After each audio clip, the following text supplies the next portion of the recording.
The potter Phil Rogers was one of few people for whom the phrase larger than life was really no exaggeration. Phil was a big man with big personality and often big opinions about his craft, the way that pots were made and sold. With that though came a kind of magnanimity to everything that he did, to the many books and articles that he wrote sharing his expertise, to the masterclasses he ran, to the demonstrations he would give, sometimes here at the gallery itself. And of course, in his pots, there is a generosity to Phil's work, a kind of swell in the forms, a generosity to the variety of glazes, forms being worked on. He was always looking for something new to challenge himself, to adapt, to add to his repertoire. Now, many of you well know Phil's story, some of his background. There's a fantastic documentary that we put together a number of years ago. If you want more biographical information, you want more words from the man himself, it's a fantastic watch. So rather than simply repeat a lot of that information, I thought for this walkthrough we could just pick out a few really choice examples from this beautiful show to give an idea of the many different traditions that Phil was pulling on, and also some little backstories to some of the materials he was working with. I hope they reveal the generosity, the great adventure, the spirit of adventure that you find in Phil's work. As we'll see from the few pots that I pull out in this exhibition as we go around, Phil was drawing on a number of different traditions. Many of them you'll recognise as we're going around. So we've got a couple of shelves here with Phil's Buncheong work. He had a very profound connection to the country of Korea, the very rich ceramic tradition that came from that country. He worked there for a period of time. And it was then that he really had this feeling for trying his own buncheong when he came back to the UK. So we've got a number of examples of that here. Buncheong is a really, actually very simple way of decorating pottery. It involves sort of three main ingredients. This lovely, dark, rich, iron-rich clay, which is almost sort of grey, dark grey under this glaze here. A white slip that's brushed on, often very loosely, and then a clear glaze over the top of that, and then sometimes also this very beautiful iron brushwork that's been applied to the surface of the pot too. There's two pots here I wanted to pull out for you. The first is this lovely flower vase with this sort of really beautiful belly to it. It just shows how this kind of fluid motion of the slip around the pot, kind of accentuating that kind of lovely rounded shape to it. How buncheong can be a really dynamic way of decorating.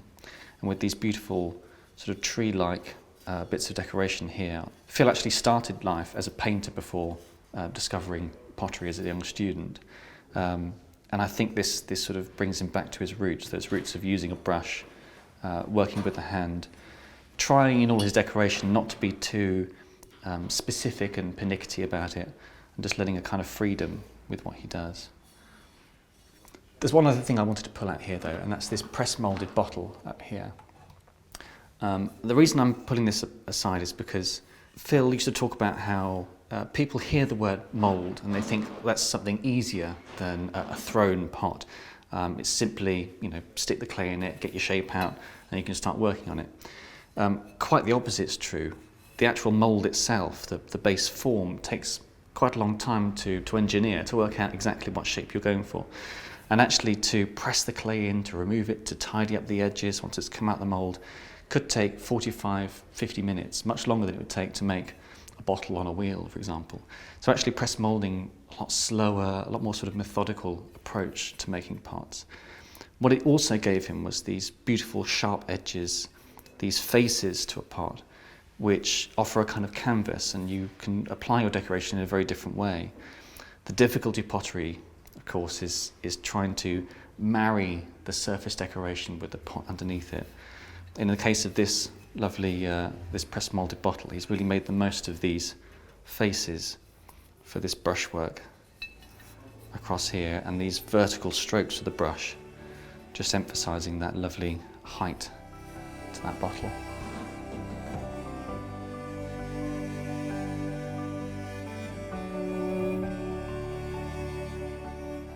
One of the lovely contradictions about Phil's pottery is that even though he was such a big man with large hands, it's often his smallest pots, his yunomi, his guinomi, his chawan, these tea bowls that we're seeing on this row here, were some of his favourite things to work in, and they're pieces that are now treasured and collected over the world.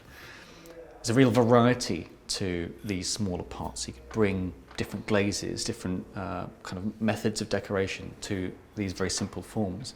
And you see that across this row here. We've got a couple with slip and impressed work that looks like it's been done with sort of rope-like bits of decoration. We've got wax resist, we've got bits of chino glaze here. I wanted to pull this bowl out though in particular, this beautiful little ash glazed bowl. One of the things that Phil used to talk about is how the potter has to fulfill many different roles. You have to have a working understanding of chemistry. You are very often a labourer, working away with your glazes, your buckets of glaze, your wood, chopping wood for the wood kiln. There's many different facets to being a potter. And many years ago, working with his salt kiln, Phil found that there were problems. He couldn't solve this issue. He did realise, though, that if he put some ash glazed pots in there, he could always get something reliably good out of the salt kiln.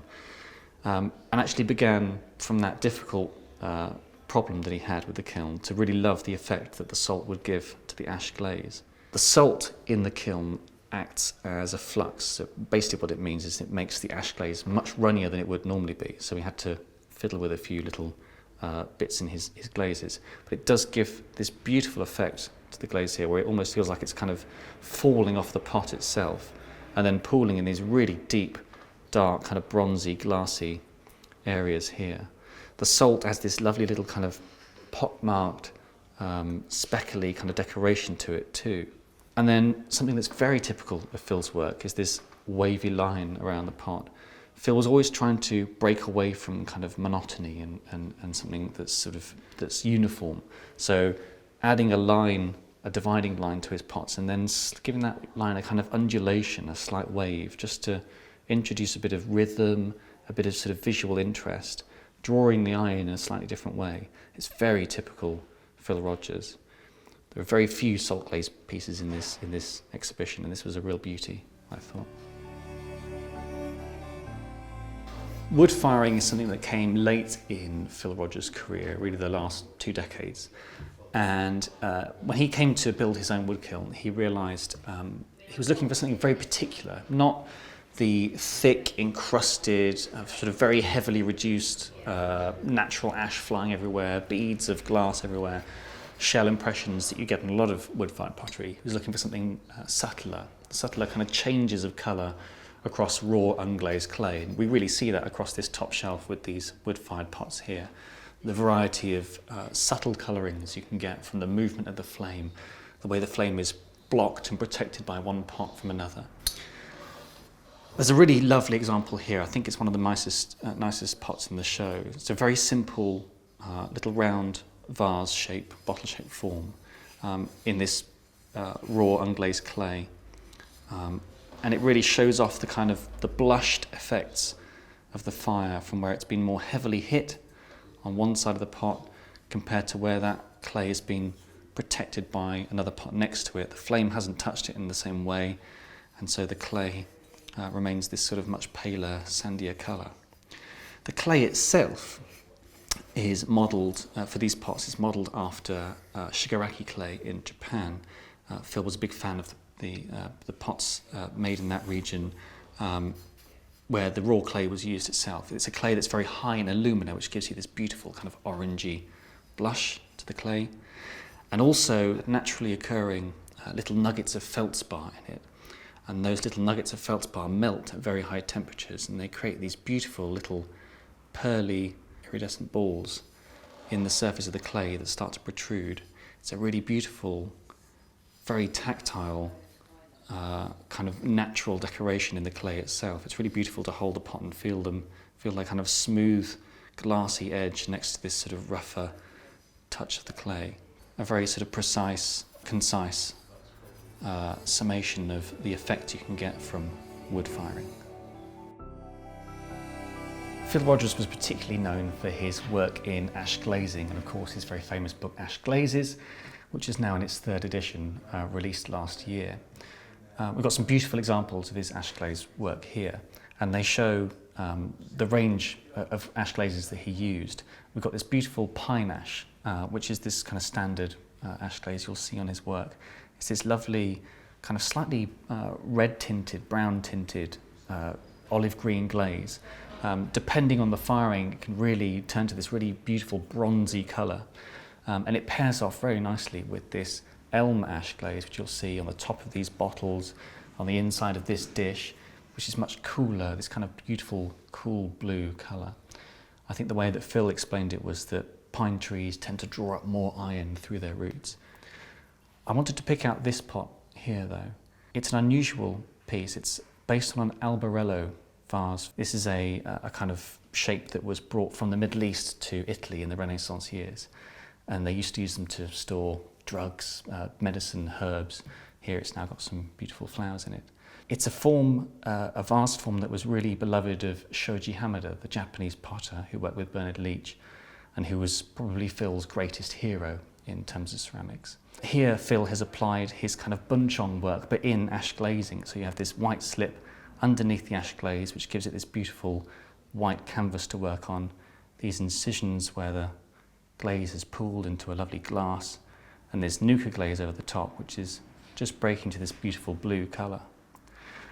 The reason I've picked it out is because for us it's a beautiful vase with these flowers in it. It sort of reflects the work that's the flowers that has been held, but it's also this wonderful coming together of these historical traditions. You've got forms from the Middle East, from Italy, from Japan, Korean decoration, all coming together into this one piece. And really that says it all about Phil's pottery. He was able to bring together these very broad traditions, thousands of miles apart, and make them cohere into a beautiful single expression in clay. It's a lovely pot that, I think, one of the nicer ones in this show. I thought it seemed only appropriate to end this, this sort of walkthrough with some of Phil's own favourite pots, and that's these Tomoku pieces. It's a beautiful glaze, this rich, deep black glaze that we see here, very, very rich in iron, through which Phil would often draw his fingers using an iron slip underneath to give this beautiful hand-swiped, finger-tipped decoration. You see it also on these jugs in this bottle form here, paired off very nicely with this sort of creamy nuka glaze towards the top. It's a lovely, very classic pairing, something you see a lot in Hamada's work. We were just talking about Phil's ability to bring traditions together, to bring these different voices together and make them seem like a single expression. I think you really get that in these two jugs we have here at the end of the show. Phil was particularly known as a maker of jugs in many different forms, and he had that amazing ability to combine these sort of expressions from medieval English pottery and German pottery, earthenware pots, earthenware jugs, slipware jugs, with these high-fired stoneware glazes that you see in Oriental pottery. So two completely different traditions, two completely different forms of making pottery coming together in a single piece. But what really marks Phil out is his ability, working within those traditions, to bring these little personal touches, these little flavours of his own personality, and which stand out a mile. So you have in this beautiful swell of this jug, you can still see the little crook in the shoulder, in the handle here on the jug. That's very typical of Phil's work. These little impressions, these sort of stamped-like impressions that you see, particularly on this lovely bottle here. It's these little marks, these little moments of individuality within a very traditional piece that really makes it feel contemporary. It sort of brings you in connection with the man himself. I think it's a lovely group of pots to end this walkthrough on. It's also a testament, I think, to the whole of this exhibition, that these are the unseen works of Phil Rogers, selected from his workshop that were held back They've been selected specifically for this show, especially for the occasion. They weren't necessarily intended as a single show, but it's a testament to his craft, to his commitment to it, to his consistency in bridging these many traditions, in bringing them together and finding real sort of adventure and expression in his medium, that these pots sit together as a show.